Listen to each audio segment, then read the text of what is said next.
Welcome back to Etheria Restart. I wanted to give you guys a bit of an update on what's going on my account and what may be going on yours, because maybe we're in a similar position inside of the game if we've been playing for the same amount of time. Now, if you're up to date on what I've been doing, you'll know that we have some new Animus on the account. The latest new Animus that we have pulled here is Lilium, the newest SSR Dark Light basically nuker inside of Etheria Restart with an S3 called Flash Lightning. That's actually insane. I have a video where I went into this on the polls. I put that video out yesterday. If you want to go check it out, please do. By the way, if you've never played Etheria Restart, I have a QR code right here and a link in the description that gets you 10 free summons.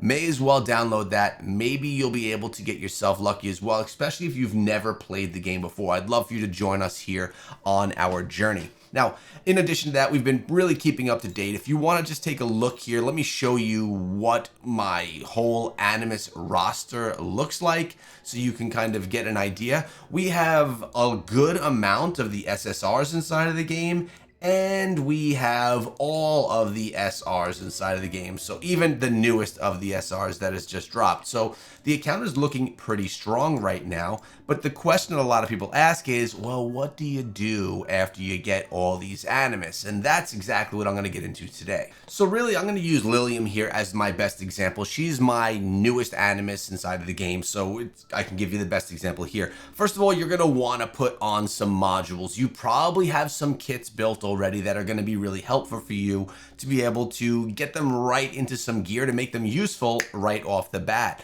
But in addition to that, you're going to really want to skill up at least the skill that is going to be the one that you want to focus on for that build. So if we take a look here at the details, the A1 or the S1, Lilium channels lightning to deal 280% damage to a single enemy and recovers HP equal to 60% of the damage dealt. Plus we have all of these increased buffs here from leveling her up.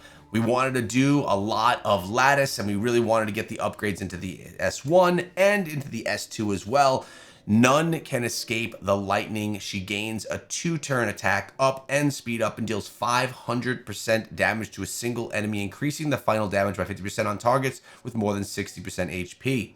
If this hit ignores shields and will seal the target's max HP up to 50% of the damage dealt. So I knew right off the bat, even before pulling this Animus, that these were the two skills that I wanted to focus on, with the A2 still being valuable but not being something that I was going to invest my lattice into.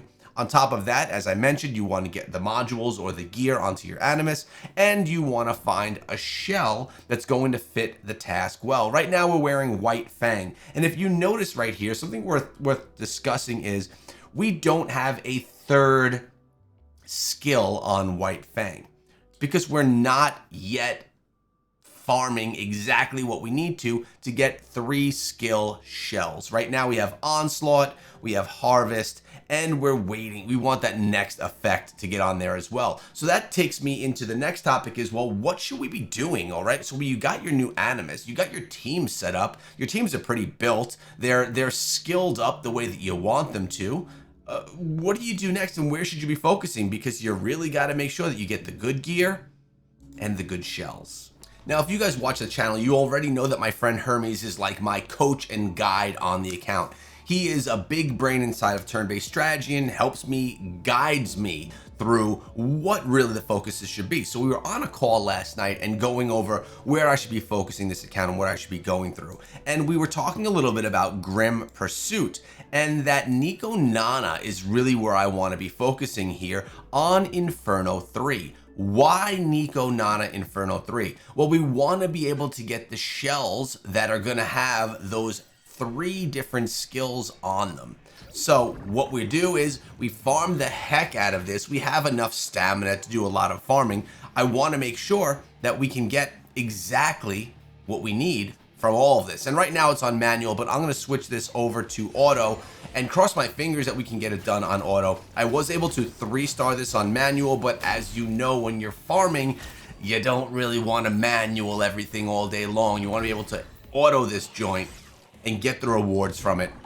That's exactly what the plan is going to be here. We're going to put it up on 3 times speed, and just see if we can farm those shells, because at the end of the day, you want to unlock the shells that are going to have the most amount of skills unlocked, and we can do that through this here in Inferno. Now, in addition to shells, which are very important, you're also going to want to be trying to get yourself some gear. I like to come over here to Doki Doki, and I do this on Inferno. If you can farm Inferno Doki Doki, try to get yourself a 90% win rate. In my opinion, it's going to be worth your time. So what I'll do is I'll throw on continuous battle. We'll start up the battle. This will just go on in the background. And a cool thing, if you guys are new to the game, maybe you didn't know this, you can actually turn the game off and these battles will still happen in the background. But right now, someone's got to get some gear on. Now, if you're ever in the stage and saying, okay, someone needs gear, who's that going to be? All you have to do is go to the top, click on this face, and you could actually check out all of your Animus and see who's geared up, who's not, who's missing their shell, who's missing their gear, and you can make those adjustments and then dive right back into the battle.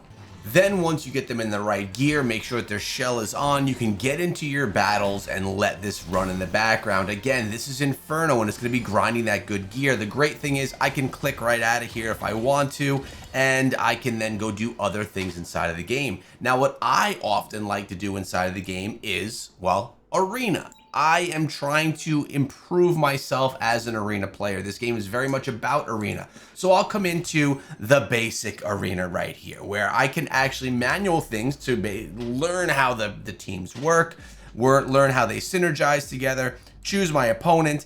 And again, I could farm this in the future if I want to, but I'm also able to manual it right now so that I can see how everything works and make sure that I learn my teams. And again, if someone is not geared properly, we can make sure that they are geared before the battle. And now we're ready to go. I actually swapped out one of my Animus and we're good to go. So I'm going to start out with a buff right here on my team. That worked out beautifully. Now we are going to come in with the, I'm going to steal some turn meter, I think, right off the bat. And now we're going to come in with our single. This is essentially oftentimes just nukes the entire team. Boom, and it did. Nice victory right there. Now it works very well when we're messing around in the normal arena. We'll do this again. I'm just going to choose whatever opponent that I'm going to actually choose the next opponent up. We'll do a challenge there. See if the same thing can happen. But again, we learn the sequence. This is a great way to prepare yourself for the arena. The live arena, where you're actually playing against other people making up their minds as they go. So we're going to buff our team right here, right off the bat. Beautiful. I'm going to go with, actually, we're going to steal turn meter again right off the bat. Well, bam, worked out nice. And then we're going to just completely nuke their team again. I mean, this is, when we're in this arena, this happens almost every time.